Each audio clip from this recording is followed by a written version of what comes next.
Hello दोस्तों, स्वागत है आप सभी का डेली वोकैबुलरी सेशन के डेट है 3 के अंदर। देखिए दोस्तों, आज भी हम कुछ न्यू आइडियम फ्रेजेस देखेंगे और कुछ देखेंगे वन वर्ड सब्स्टिट्यूशन, सिनोनिम्स और एंटोनिम्स, जो कि हमारे एसएससी की और बैंक एग्जाम्स के लिए बहुत इंपॉर्टेंट कॉन्सेप्ट है। तो चलिए शुरू करते हैं आज की क्लास। आज का पहला आइडियम है दोस्तों, a leopard can't change its spots. देखिए मेरे दोस्तों, आपने एक लेपर्ड देखा होगा अपनी ज़िंदगी में, सभी ने एक लेपर्ड ज़रूर देखा होगा, चाहे चिड़ियाघर में देखा हो या आजकल तो घरों में भी घुस जाते हैं लेपर्ड। ठीक है, तो a leopard can't change its spot. तो एक लेपर्ड होता है, जो एक तेंदुआ होता है ना दोस्त, वो कभी भी अपने जो धब्बे होते हैं उनको चेंज नहीं कर सकता।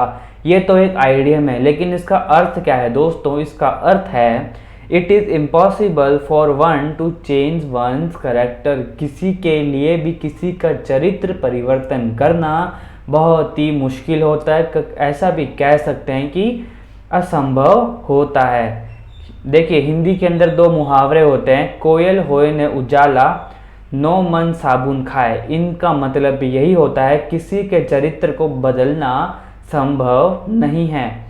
यहाँ पे नहीं आना चाहिए था, वो मिसप्रिंट हो गया। ठीक है, यहाँ पे इम्पॉसिबल होता है, असंभव होता है। ठीक है, आगे चलते हैं। ए लिटिल बर्ड टोल्ड मी। किसी छोटे पक्षी ने मुझे कुछ कहा। देखिए कई बार ऐसा होता है कि हमें कहीं से सूचना मिलती है किसी के बारे में, लेकिन सूचना देने वाले की जो आइडेंटिटी है हम किसी को बताना नहीं चाहते कि हमें खबर किसने दी। तो वहाँ पे हम इंग्लिश में तो ये आइडियम यूज़ करते हैं, a little bird told me.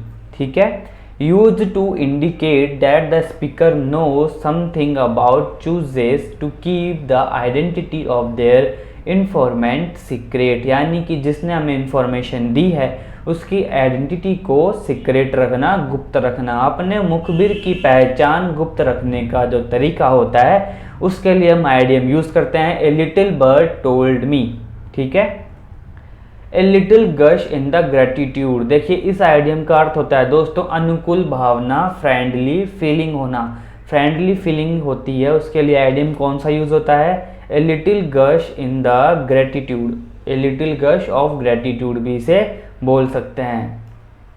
A live wire, एक जिंदा तार होना। जिंदा दिल व्यक्तियों के लिए यह आइडियम यूज़ किया जाता है, live wire.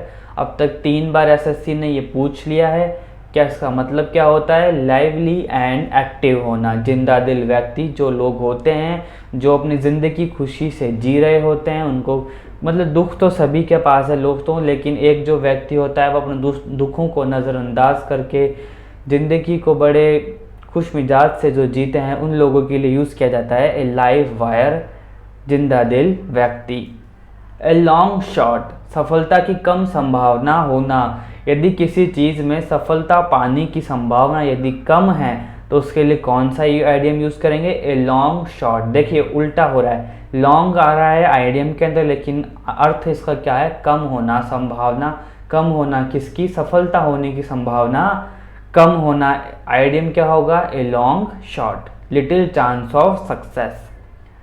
One word substitution में आज हमारा पहला वर्ड है दोस्तों एम्बिगुअस। एम्बिगुअस का अर्थ होता है दोस्तों अस्पष्ट होना। अब तक 4 बार एसएससी इसका मतलब पूछ चुकी है। क्या क्या अर्थ आए हैं इसके? Capable of being understood in either of 2 और मोर possible senses and therefore not definite. यानी कि अस्पष्ट होना, एम्बिगुअस होना का अर्थ होता है अस्पष्ट होना जो कि डेफिनेट नहीं है। Capable of being understood in either of 2 और मोर पॉसिबल सेंसेस।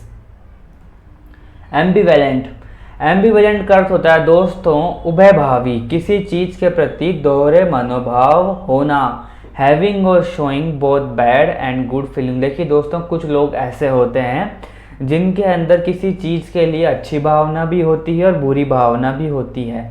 देखिए दोहरे मनोभाव वाला, जो एक तरीके से आप दोगला भी कह सकते हैं, एम्बिवेलेंट होते हैं वे लोग। ठीक है, मतलब वो किसी चीज़ को अच्छा भी बोलते हैं और बुरा भी बोलते हैं, एम्बिवेलेंट। एम्बिवर्ट, एम्बीवर्ट का अर्थ होता है दोस्तों अंतर्मुखी बहिमुखी दोनों प्रतिभा बराबर होना। One who has qualities like shyness and openness at the same time. देखिए दोस्त, ऐसा कोई व्यक्ति हो जो कि बहुत शर्माता भी हो और वहीं बहुत फ्रैंक भी होता है कभी कभी। जैसे कि कुछ लोग होते हैं जो कोई बात होती है जिसे कहने में झिझकते हैं, शर्मिंदा होते हैं, शर्म आती है उनको हर बात पे, लेकिन वो अपनी बात बोलने में कतराते भी नहीं हैं। एम्बीवर्ट वह लोग होते हैं, ठीक है। अंतर्मुखी होते हैं, बहिमुखी होते हैं, दोनों प्रतिभा उनकी बराबर होती हैं, ठीक है।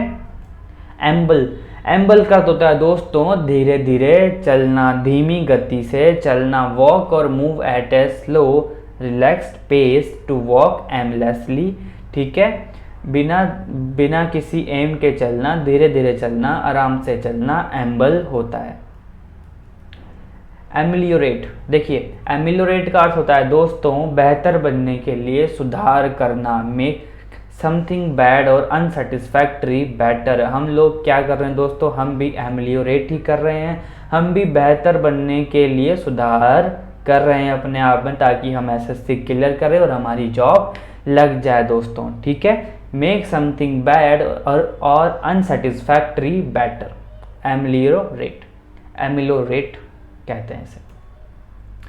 अलाउ, अलाउ का अर्थ होता है अनुमति देना, परमिट देना। इसका क्या हो जाएगा सिनोनिम, अलूरिंग, अलूरिंग का मतलब आकर्षण होना, और इसका सिनोनिम क्या होगा अट्रैक्टिव होना। अलूरिंग का मतलब ये होता है आकर्षण, अट्रैक्टिव होना, आकर्षक होना, ठीक है। अलूफ, अलूफ का अर्थ होता है दोस्तों अलग अलग होना, ठीक है। तो सिनोनिम क्या हो जाएगा डिटैच होना, अलग अलग होना, ठीक है। अटैच का मतलब जुड़ना, डिटैच का मतलब अलग होना। एल्टर, एल्टर का अर्थ मैंने पिछली वीडियो में बताया था। इसका अर्थ होता है दोस्तों बदलना या फिर छोटा करना, ट्रांसफॉर्म करना भी बदलना होता है। आगे चलते हैं। एल्टरकेशन, बस वही जो अभी पढ़ा था हमने वर्ड एल्टर, उसी का नाउन फॉर्म यहाँ दे दिया है हमें। फेर बदल करना इसका अर्थ होता है, और मॉडिफिकेशन इसका नाउन फॉर्म है, एल्टरकेशन भी नाउन फॉर्म है, ठीक है। एंटोनिम्स के अंदर हमारा पहला वर्ड है दोस्तों एम्बिशियस। एम्बिशियस यानी महत्वाकांक्षी होना, जिसके अंदर कुछ करने की इच्छा हो, और वहीं उसका उल्टा क्या हो जाएगा लेजी होना, आलसी होना। लेजी का अर्थ सभी को पता होगा, एम्बिशियस का अर्थ भी सभी को आता होगा, महत्वाकांक्षी होना। एमोरफस, देखिए एमोरफस एक न्यू वर्ड है। इसका अर्थ होता है अनाकार होना, यानी कि एक जैसा नहीं होना, और इसी का उल्टा क्या हो जाएगा डेफिनेट। डेफिनेट का मतलब होता है निश्चित होना, एक होना। एम्पल, एम्पल का होता है दोस्तों प्रचुर मात्रा में होना, काफी होना, और इसी का उल्टा क्या हो जाएगा मेग्रे। मेग्रे का अर्थ होता है दोस्तों अल्प होना, कम होना। मेग्रे यानी अल्प, कम, और एम्पल का यानी प्रचुर होना, प्रचुर होना, काफी होना। अब तक 3 बार एसएससी से पूछ चुकी है, याद करिए। एम्यूज, एम्यूज का अर्थ होता है दोस्तों मन बहलाना, ठीक है, एंटरटेन करना। इसका क्या हो जाएगा सिनोनिम, और वहीं इसका उल्टा क्या हो जाएगा बोर कहना, उबाना, किसी को उब पैदा करना, बोर करना हो जाता है। बोर तो सभी को पता होगा, एक्चुअली बोर तो है इंग्लिश वर्ड है, लेकिन कुछ लोग समझते हैं इसे हिंदी में, लेकिन ये इंग्लिश वर्ड है बोर होना, ठीक है। आप सभी बोलते होंगे कि मैं तो बहुत बोर हो रहा हूँ, पर आज याद रखिए बोर एक इंग्लिश का वर्ड है। यदि आपसे कोई पूछ ले कि बताइए बोर जो कि इंग्लिश का वर्ड है या फिर हिंदी का वर्ड, तो आपको बोलेंगे इंग्लिश का वर्ड है। इसका अर्थ होता है उबना। एम्यूज का मतलब मन बहलाना, एंटरटेन करना। देखिए नेक्स्ट वर्ड है हमारा एनालगस। एनालगस का अर्थ होता है दोस्तों अनुरूप होना, ठीक है, और डिसएग्रीइंग का मतलब होता है भिन्न होना, अलग अलग होना। एनालगस याद कर लीजिए, न्यू वर्ड है, अनुरूप होना इसका अर्थ होता है। आगे चलते हैं। कॉन्ग्रेचुलेशन दोस्तों, आज भी आपने मेरे साथ 25 से 30 वर्ड याद किए और 5 आइडियम फ्रेजेस भी हमने याद की। इसी तरह डेली आप आइएगा, डेली आइडियम फ्रेजेस और वोकेबलरी की वीडियोस देखिए, ताकि डेली आपके 5 idiom phrases, 1 word substitution, synonym, antonym आपको याद हों, ठीक है। मिलते हैं नेक्स्ट पार्ट के अंदर। जब तक के लिए वीडियो को लाइक कर दीजिए, शेयर कीजिए अपने दोस्तों के साथ और कमेंट कीजिए अच्छा सा कुछ, ठीक है। मिलते हैं नेक्स्ट वीडियो में।